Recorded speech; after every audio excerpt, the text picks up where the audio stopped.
morning and last night as well. I'll get to that in just a bit. First, though, I want to personally thank Ministers Payne and Reynolds for traveling all this way, halfway around the world, to be with us today. That is a tough trip in ordinary times, and your entire delegation will be quarantining when you get back. Not many partners would do that for us, and so thank you to each of you and your teams for being with us here in person. It was very important that we all be together to have this important conversation. Before she left Australia, Minister Payne called this year's OSMIN meetings, quote, the most significant, end of quote, in her time for Australia's short, medium, and long-term interests. The same could be said for our side as well. Our two great democracies face immediate crises like the COVID-19 pandemic and longer-term challenges like the Chinese Communist Party's ambitions. We need to deal with each of these challenges simultaneously. We are lucky to count Australia as a close partner throughout all of this. When I was in Sydney last August, I recall naming our relationship as the Unbreakable Alliance. It's even more true today. We started this morning by talking at length about the Chinese Communist Party's malign activity in the Indo-Pacific region and indeed all around the world. The United States commends the Morrison government for standing up for democratic values and the rule of law, despite intense, continued, coercive pressure from the Chinese Communist Party to bow to Beijing's wishes. It is unacceptable for Beijing to use exports or student fees as a cudgel against Australia. We stand with our Australian friends. We also discussed COVID-19 pandemic. The United States commends Australia for publicly condemning China's disinformation campaign and insisting on an independent review into this virus's origin. Also wanted to applaud your efforts to include Taiwan in the World Health Assembly so that the world might benefit from that vigorous democracy's wisdom in dealing with the outbreak. We look forward to working together on our nation's ongoing economic recovery from this entirely preventable pandemic. Today, we reaffirmed our collective commitment to strengthening supply chains so that they are resilient against future pandemics, CCP retaliation, and the use of forced labor. Turning to Hong Kong, our nations have both denounced the CCP's violation of its own treaty promises and the crushing of Hong Kong's people's freedoms. The U.S. applauds Australia's decisive response to suspend its extradition agreement and extend visas for residents of Hong Kong in Australia. We also addressed the CCP's attempts to dominate the technology space. We, in fact, spent a great deal of time on this issue. Australia was ahead of us in awakening to the threat of untrusted vendors like Huawei and ZTE. We look forward to nations becoming clean countries together.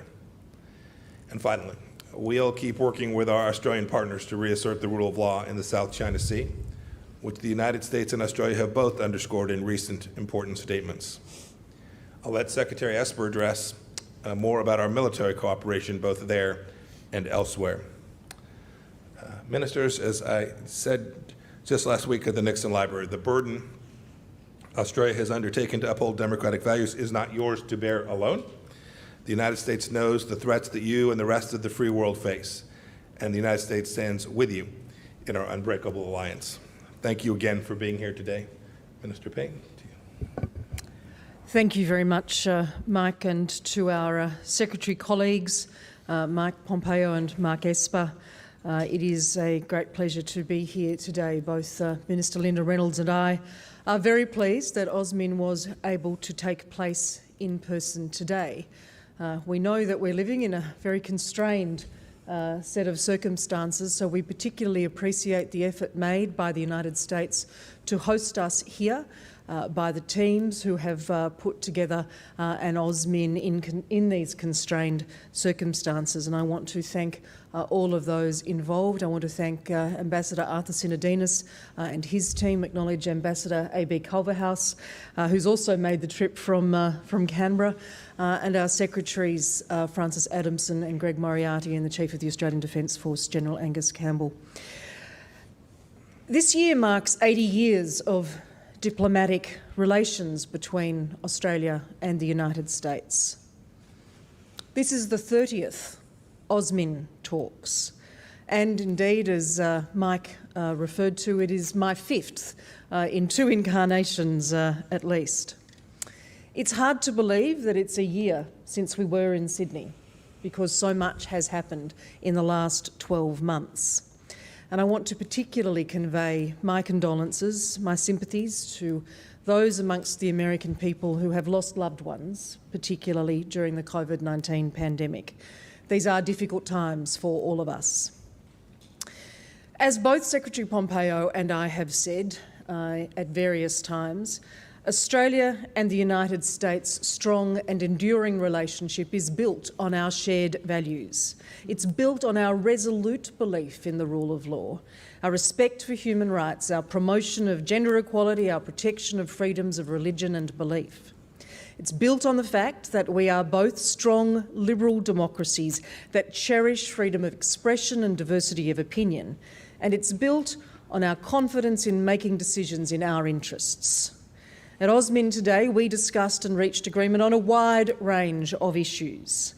We agreed it's essential that the alliance remains well positioned to respond to both the immediate impacts of COVID-19 as well as the longer-term economic and security challenges that have emerged not just in the past 6 months but in recent years. Australia and the United States are deeply committed to strengthening health security efforts in the Indo-Pacific to help states combat COVID-19 and to prevent the emergence of future pandemics. So I'm pleased that as part of our talks today, we have agreed to expand cooperation under our health security partnership to explore opportunities to prevent and respond, to detect and respond to infectious disease threats, including ensuring access to vital vaccines. COVID-19 has without doubt exacerbated the security challenges in our region. Some countries are using the pandemic to undermine liberal democracy. The role of multilateral institutions is more important now than ever in supporting our values and our strategic objectives as the world responds to the health and economic challenges of COVID-19. We're therefore pleased also to be able to announce a new working group between Australia's Department of Foreign Affairs and Trade and the United States Department of State to monitor and respond to harmful disinformation. The rules-based global order is a constant, notwithstanding or perhaps even more so given the impact of the pandemic. We reiterated our commitment to holding states to account when they breach international norms and laws, as we have done and will continue to do so in relation to China's erosion of freedoms in Hong Kong. We also recognise the importance of international leadership and cooperation, which for both of us involves helping other countries through the COVID-19 crisis. We will step up and ensure that we support our mates further afield. That means working together to strengthen the capacity of states in our region to recover economically from COVID-19, including by supporting infrastructure development. Our work together, for example, along with the government of Palau and other partners, including Japan, on the Palau Marine Cable to provide fast and affordable internet to our Pacific neighbour is a really good example of this. And I'm glad we've been able to progress our discussions on these today. We will use the Australian-US alliance as the basis to deepen our friendship with others. We already do. We'll work more closely with existing partnerships such as the Five Eyes, ASEAN, the Quad, the Trilateral Infrastructure Partnership, the East Asia Summit.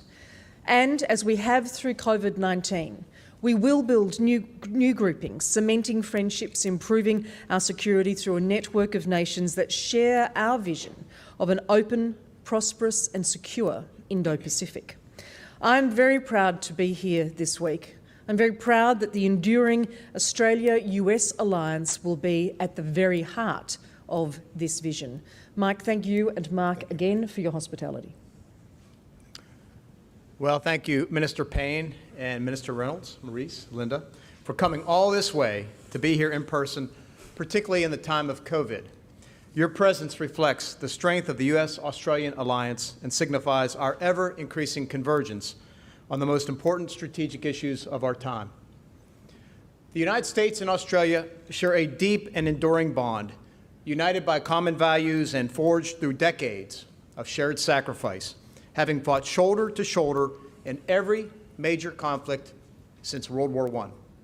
Today, our alliance remains strong and resilient and is vital to stability, to security and prosperity around the globe, and in the United States priority theater, the Indo-Pacific. Together, we share a common vision for a free and open Indo-Pacific where all nations, big and small, can enjoy the benefits of sovereignty, where free, fair, and reciprocal trade are the norm, where states adhere to international rules and norms, and where international disputes are resolved peacefully. Today, we discussed a range of issues regarding the future of the region, including the impact of the global pandemic, as well as the security situation in the South China Sea specifically, and the Indo-Pacific more generally. We appreciate Australia's significant contributions to COVID-19 response efforts, and we spoke in detail about the Chinese Communist Party's destabilizing activities and the fact that Beijing is increasingly resorting to coercion and intimidation to advance its strategic objectives at the expense of other nations. The United States seeks a constructive, results-oriented relationship with the PRC, but we will stand firm in upholding the international rules-based order, and we applaud Australia for pushing back against the CCP's brazen economic threats and coercive behavior, and increasing risk of retaliation. We also discussed the PRC's less conspicuous means of extending its influence through state-sponsored tech dominance, and we commend Australia for its decision to reject Huawei and ZTE in its 5G network, thus protecting the integrity of our intelligence cooperation and the many other aspects of our defense relationship. In this regard, I want to thank Australia for its continued support of the Marine Rotational Force at Darwin. Our significant presence there enables excellent combined training between the U.S. and Australian troops, and this year's rotation is an important example of how we can meet our strategic interests as an alliance while adapting to health concerns posed by the coronavirus. We owe it to our partners to make sure that we deploy responsibly, as I assured Minister Reynolds of our preventative measures.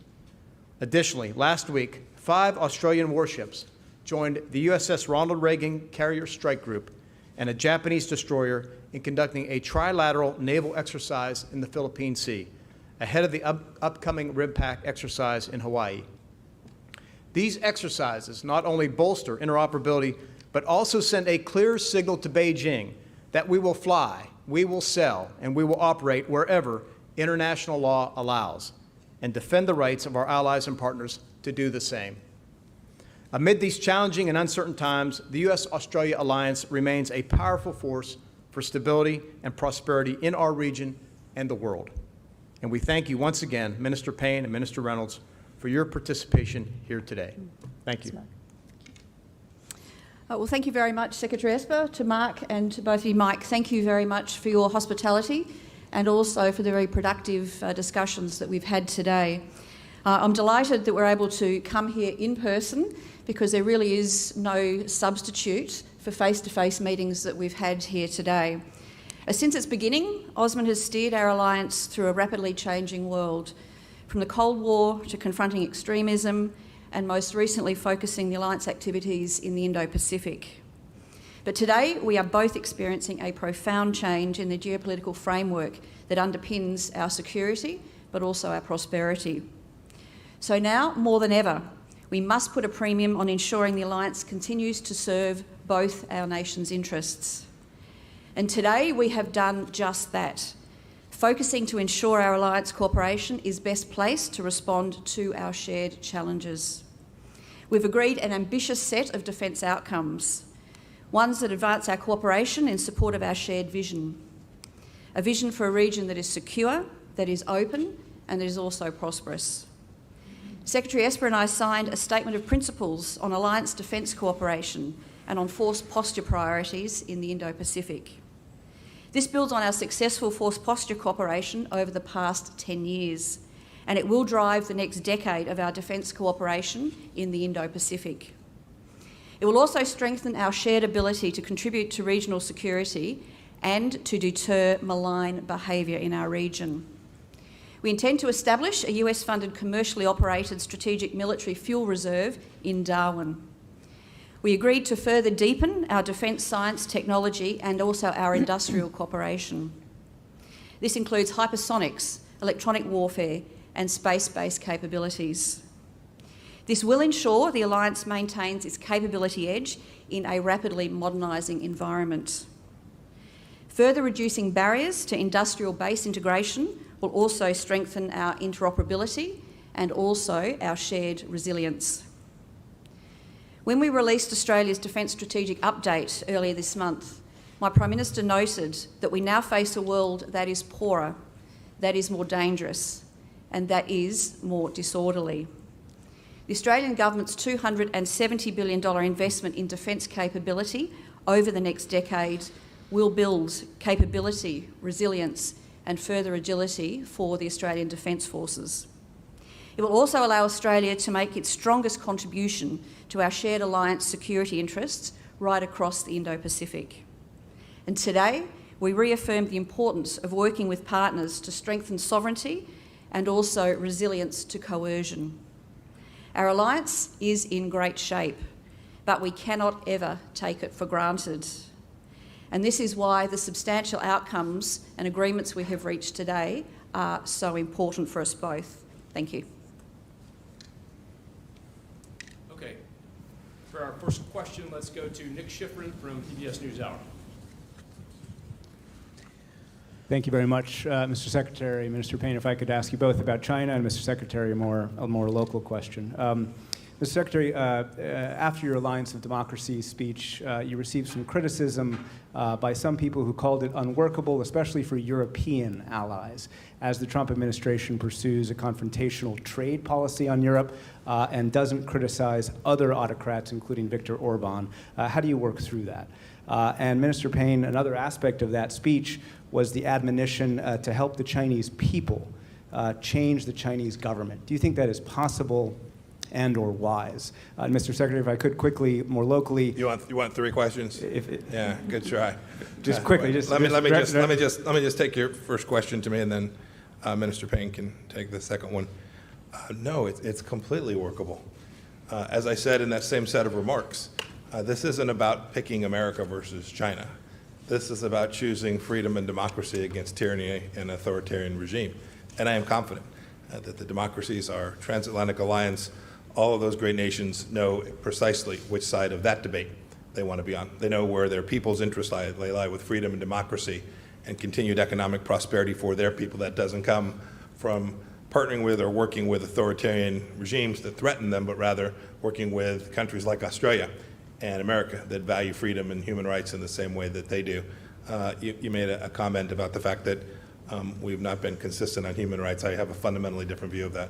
We've been intensely focused on making sure that we stand up for the very values that the United States and Australia alongside of us care so deeply about. I gave a set of remarks in Philadelphia now a couple of weeks back that talked about this and put it in sharp focus and talked about the unalienable rights that matter so much to the world.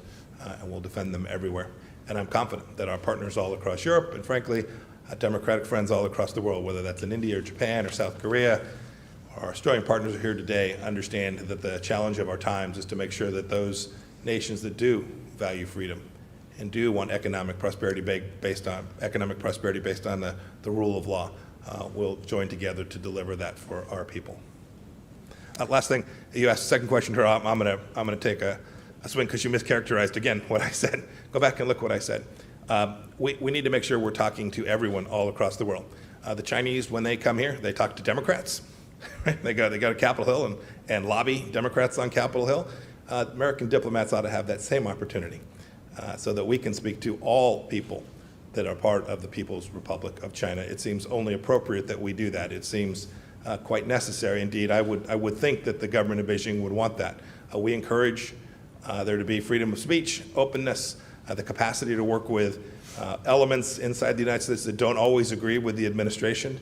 That's how democracies, that's how economic growth takes place. Those kinds of things are the right thing to do. And we're aiming through our diplomatic efforts to make sure that there's every opportunity for people all across the world to speak to all of the various views that are contained inside of the People's Republic of China.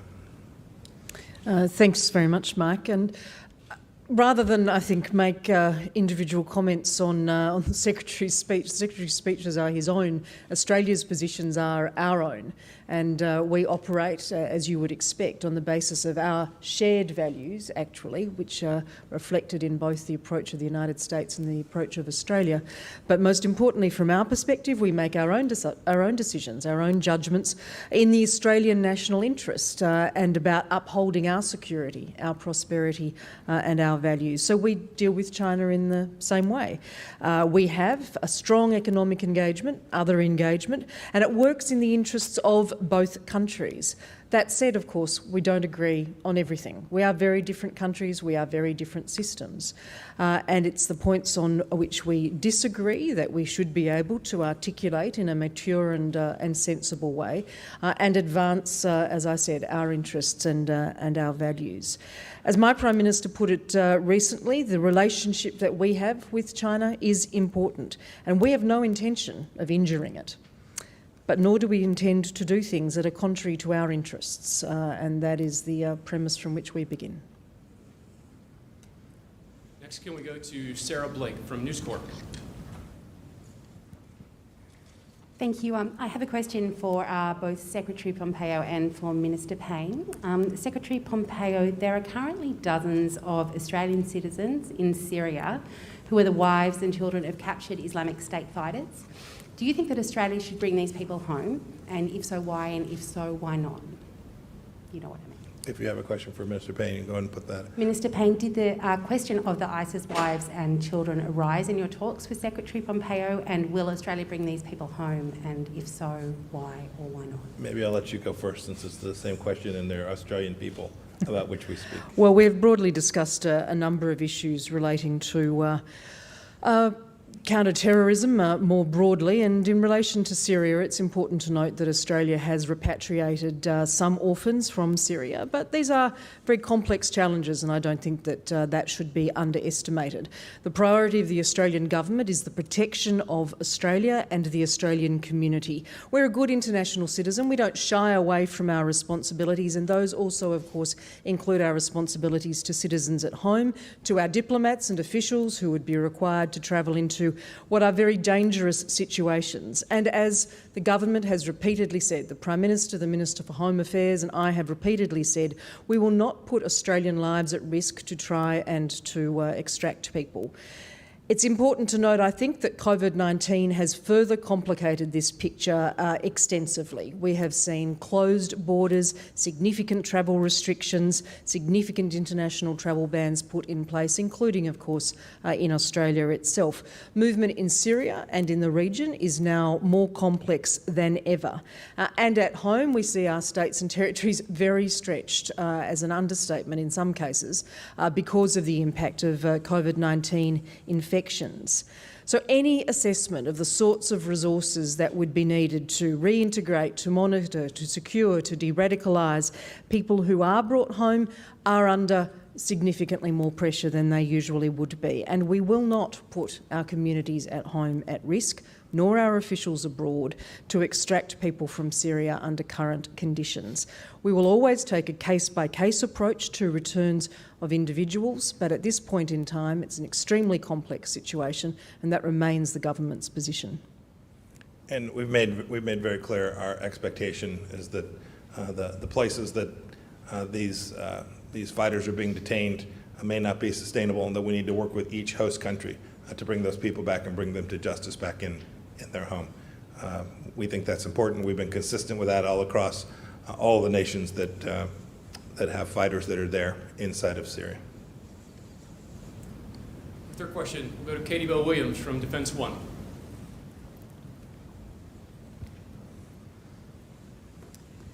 Thank you all for doing this. First, to Secretary Esper, did the U.S. and Australia discuss deploying either additional U.S. troops or intermediate-range missiles on Australian soil? And can you give us any details on the outcome of those conversations? And secondly, can you tell us what are your concerns about military-style uniforms being worn by federal officers conducting civilian law enforcement activities in Portland?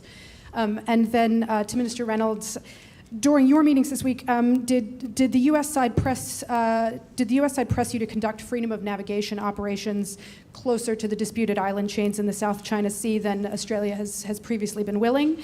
And do you plan on honoring that request? And if so, what has changed Australia's calculation?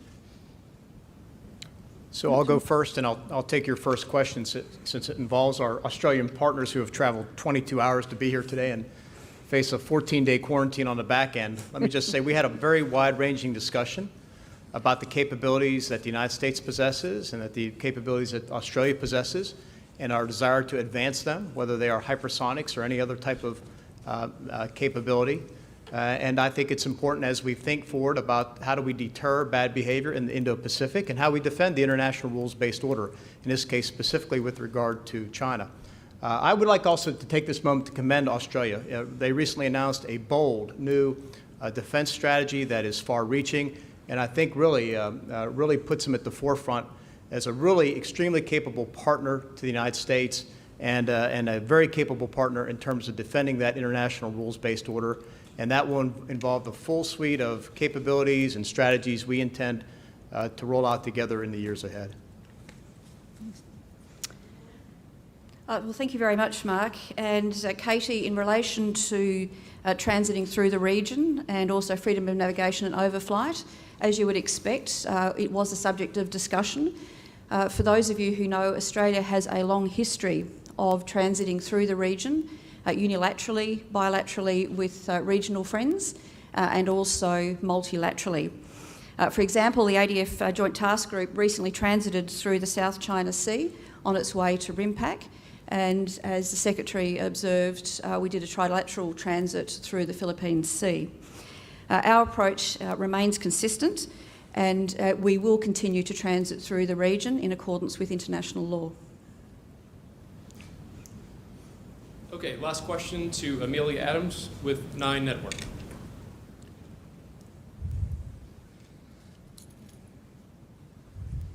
Secretary Pompeo, if I could start with you. There's a lot of concern in Australia about the growing rift between your administration and China. As you know, Australia is very dependent on China. Should Australians be concerned about the long-term consequences of the breakdown in relations between your two countries for our regional security? And perhaps, Minister Payne, if you could talk to the same question after the Secretary. This isn't about a breakdown in relations between the United States and China. This is about unlawful misconduct by the Chinese Communist Party, coercive behavior that, frankly, most Western nations have permitted to go on for far too long. President Trump made very clear, as far back as his campaign, that we were no longer going to permit that to happen. We were going to rebalance the relationship with the objective of getting a much more fair, reciprocal relationship between the United States and China. We've done it on multiple fronts. We've seen it very publicly on trade. We've seen it, the things we've done to make sure that we have a safe and secure infrastructure. The Australians have been fantastic at making sure that Australians' information, their private information, didn't end up in the hands of the Chinese Communist Party. So every nation and its people needs to be aware of the threat that is posed by the Chinese Communist Party to them. And I am confident that the Australian government, just like the American government, will act in ways that preserve their sovereignty and secure freedoms for their own people. Amelia, I think in part I answered the question in response to the question from our first representative this afternoon. But from Australia's perspective, let me reiterate that we make our own decisions. We do that based on our values, many of which are shared values, overwhelmingly, but most importantly in Australia's national interest. We do often hold common positions with the United States because we do share so many of those fundamental values, and we both want the same kind of region. We want it to be secure. We want it to be stable. We want it to be free. We want it to be prosperous. And what this meeting is all about, what AUSMIN is all about, and has been in fact for its 30 iterations, is the alignment of our broad perspectives of Australia and the United States on global and regional issues. That includes our discussions in relation to China. It includes our discussions in relation to COVID-19 response and recovery. We have, I think, a demonstrable track record of making decisions based on our own interests. The number of those have been mentioned today in terms of protecting Australia and Australians in the interests of national security, whether they are around countering foreign interference, whether they are ensuring that our 5G network is protected from high-risk vendors, whether they are about the sorts of initiatives that we've taken more recently around our foreign investment rules. We don't agree on everything, though, and that's part of a respectful relationship. It's part of a relationship that has endured over 100 years of mateship, to recoin that phrase, and will endure, I am absolutely confident, based on our fundamental shared values for centuries into the future. Great. Thanks, everyone.